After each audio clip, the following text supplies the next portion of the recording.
Another What If, and I'm back. I don't know how to start these videos, do I? But yeah, I'm here with another video, and as you should probably tell from the title, I am going to be doing I'm assuming this is probably going to be a one-shot, but seeing as you guys liked the reincarnated Kaneki, maybe this could catch on as well. But yeah, basically, this is where Ichigo Kurosaki from Bleach, what if he was sent back in time or reincarnated in a way to his childhood, and this time Ichigo follows the Quincy route. So yeah, I hope you guys do enjoy, and yeah. Also, thank you to the guy who said that my voice was deeper. I've been working on it a lot, to be honest. Comedy. Anyway, so yeah. Now, let's start off.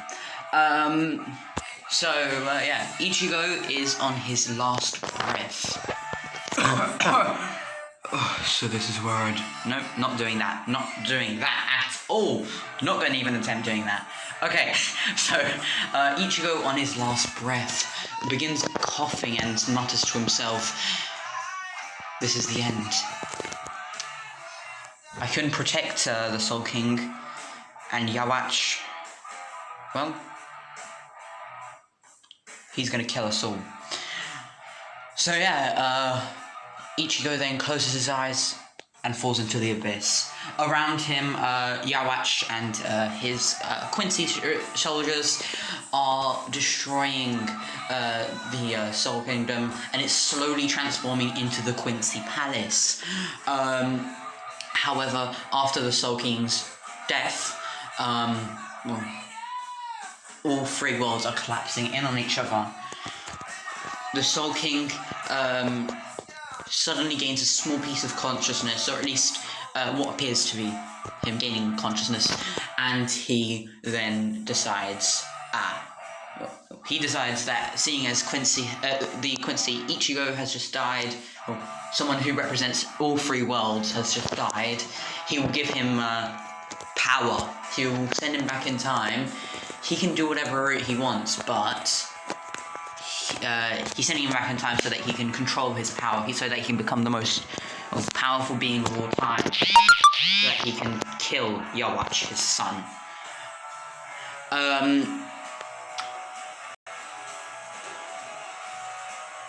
So yeah, that universe was destroyed, or at least for a period of time, until likely a new civilization would have rose on a different planet or something. I don't really know how it works.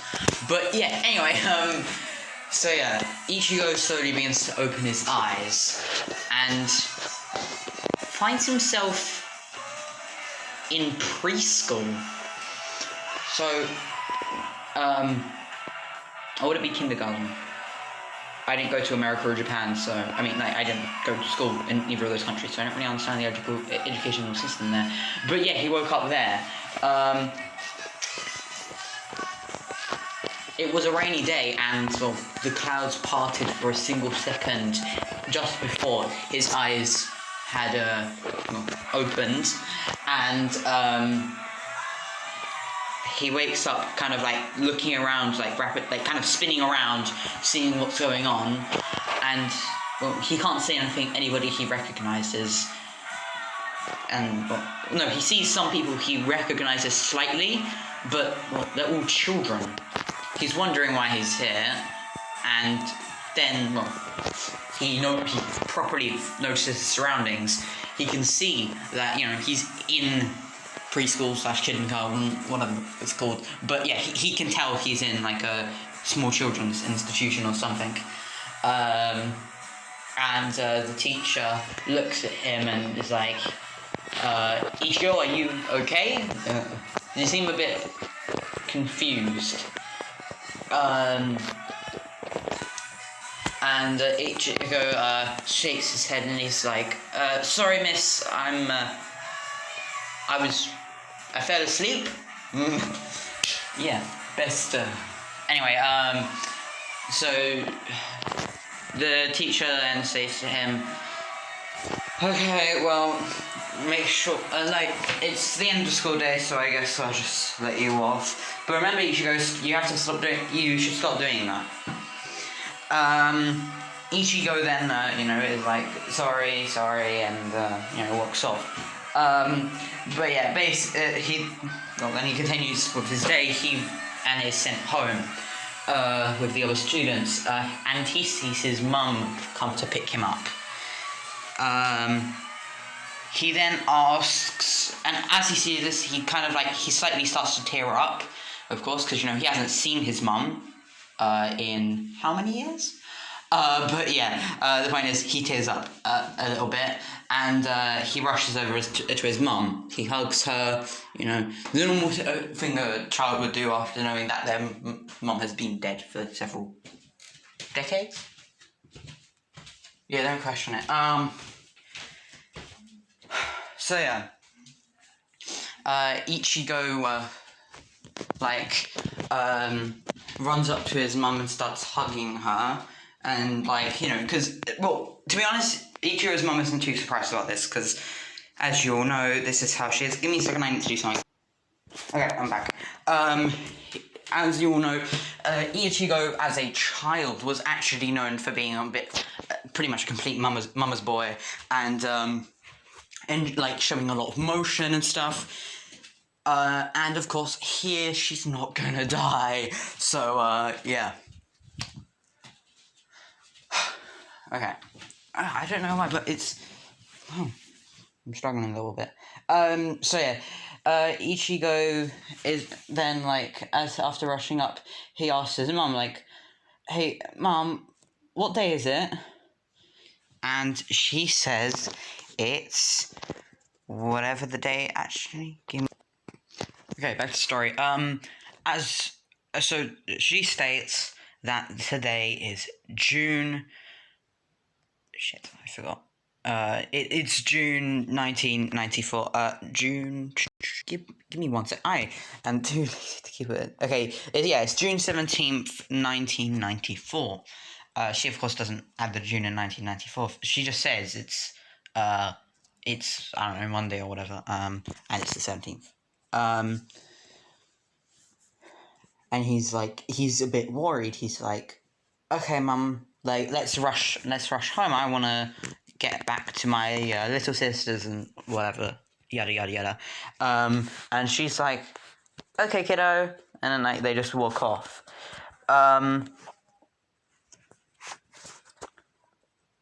Wait.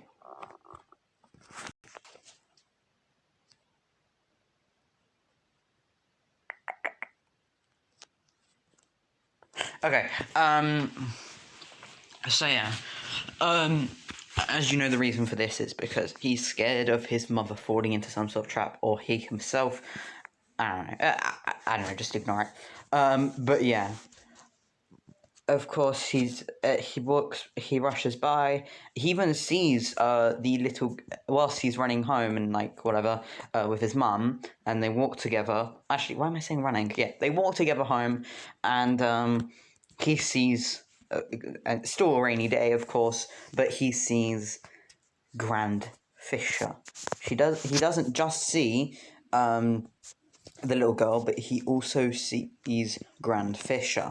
And he's killing intent spreads out of him. It's not retracting to his mum, so she has no clue what's going on. But Grand Fisher feels it, and he feels tremendous pressure because, of course, Ichigo still has a ridiculous amount of spiritual power, and Ichigo now has to control it. So it's spilling out, it's smashing down on Grand Fisher. You can even see cracks going all across the floor. Ichigo's mother is known to be a Quincy, so she of course knows something about spiritual power, and she feels a bit of it flare up, and she feels a bit of it. So she looks over to him and sees it. She sees him glaring at a little girl, and slowly Grand Fisher appearing. She also sees how powerful his simple stare is, and then realizing what he's doing and realizing what's going on, he quickly stops. He looks away and is like, "Mum, let's quickly go home." you know, that sort of thing. She is a bit, to be honest, a bit terrified, but she's like, yeah, let's go, Ichigo. And, you know, she walks off home. She's trying to tell herself, you know, it's not Ichigo, someone else must have done that. But yeah, I mean, she's going to realise eventually. And yeah, so Ichigo has a normal life with his mum. However, at the martial arts thing, he never gets beaten at kendo anymore.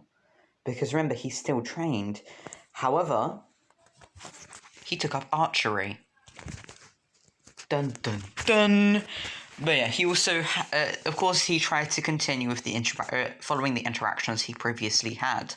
I would assume that due to the immense amount of spiritual energy that he has, and you know, in general, the significance of his meetings with people that created his friendships, he remembers them. He remembers them off by heart, pretty much, and so he tries to, you know, continue with that. He continues with his life in the same way. He joins an archery club. He grows up with that, and yeah, and then it's the start of canon. Ichigo is at home on that fateful day. His life is he's tried to create his life the exact same way. However, his body has been trained to an immense amount, and he's attempting to do something that only his child has ever seen. If you know the last scene from the manga, you understand what I'm talking about. But yeah, he's trying to produce the same effect for his physical body. He's near it, but then remembers what's going to happen today. He tells his mother, his father, he tells his two little sisters, who, well,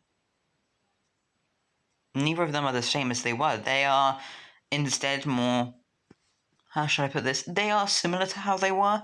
It's just more like, it's not based on losing their mother that they had to be like that. However, his little sister, the one with blonde hair, she, she's less of a mother to the family. She's more like a little girl, you know, that sort of thing, which, I don't know, she has a bunny rabbit doll or something, I don't know. The point is, she's more of a little girl than she was previously. She doesn't have to care for everybody else. But yeah, he tells everyone to get away from the wall because he knows what's going to happen. He then tells them he's going to be in his room. However, he needs them to be safe because he has something he has to do. His parents are confused. His siblings are, you know, they're just like, okay, big bro. And, yeah, he's also like, Mum, I need your Quincy pendant. This stuns her and his father. And they're like, wait, how'd you know that about that, Ichigo? And he's like, I've known about it since I was a kid. Just give it to me. I've already gained my full bringer powers. I need the Quincy pendant to complete it. And then I need to meet Rukia for the finishing touch. This time, I won't let anyone let go through pain.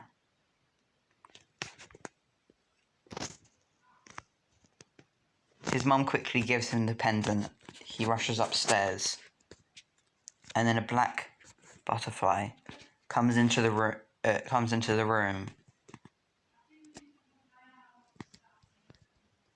with a black-haired young girl with a katana and a classical fashioned black outfit, which is often used for funerals.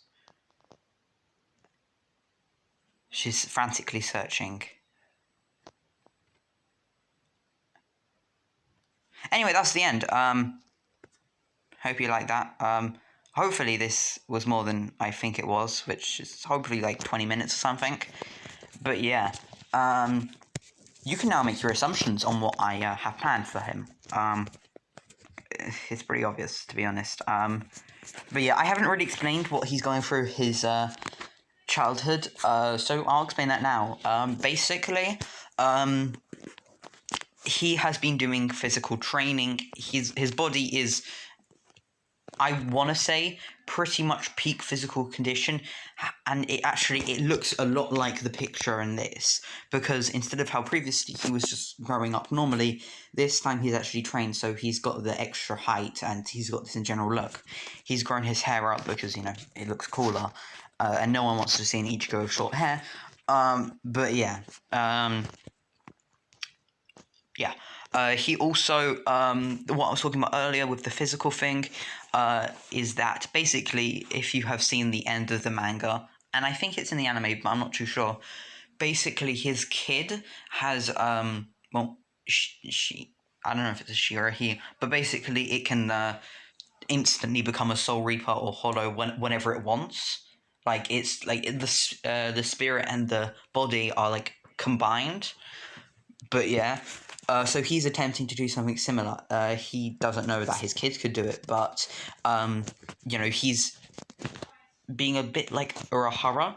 He's testing things. He's trying to make sure that he can get as much bodily power as possible to defeat Yawatch. And yeah, also because of, and the reason why I've been having him train with a bow and in archery is actually because I want him to start using Quincy powers, because as you know, he's basically at the top. He can't really improve on the Hollow and the Shinigami side of things. However, he never really attempted with his Quincy powers, so that's what he's going to be doing. But yeah. He's also attempted with his Fullbringer powers. So yeah, the idea is that he's already gotten his Fullbringer powers under control. Like, he's already started using it and stuff. And of course, because he already had an immense amount of control, he's instantly unlocked it. So yeah, he's already he's already got the Fullbringer outfit and stuff. Of course, and the reason why his parents haven't reacted to Hollow is because, firstly, much like Rukia, his own spiritual pressure is still leaking out a little, so they can't fully see it, firstly. And secondly, even if it wasn't for his spiritual pressure, they wouldn't be able to see it because, as you know, Yawatch took her powers from her, I don't know, I can't remember exactly why, but yeah, he did that. Also, his dad doesn't have powers anymore because he did something stupid or something, I can't remember. But yeah, his sisters can't feel it because they're kids. So yeah. What else is there? So yeah, the idea here is that I'm now gonna have it so that after seeing Rukia, he unhesitantly stabs himself through the chest, and he uses he's gonna use that moment to do something, how should I put it, quite special. Not special as in retarded, but you know what I mean. Special as in interesting, powerful. So yeah, it's gonna get him pretty OP pretty quick. Now, of course, some of you probably wouldn't like an instantly OP character, but remember, this is Ichigo we're talking about.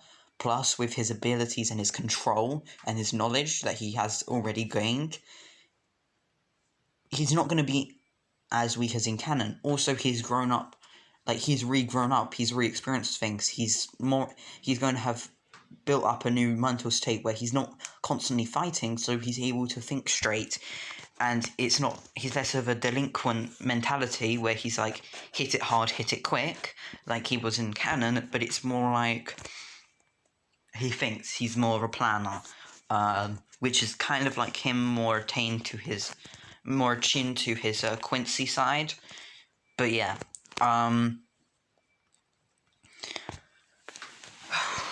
also, because he hasn't been in his soul state, he can't, of course, use his hollow powers, so he hasn't been able to, remanifest those. He can't talk to his Zanpakuto because he doesn't have one yet. And he can't, he's going to be able to use his Quincy powers and his Fullbringer powers at most. So, yeah. But yeah, I do hope you guys will like this series. This might be a one-shot. I think I'm going to make another one literally right afterwards.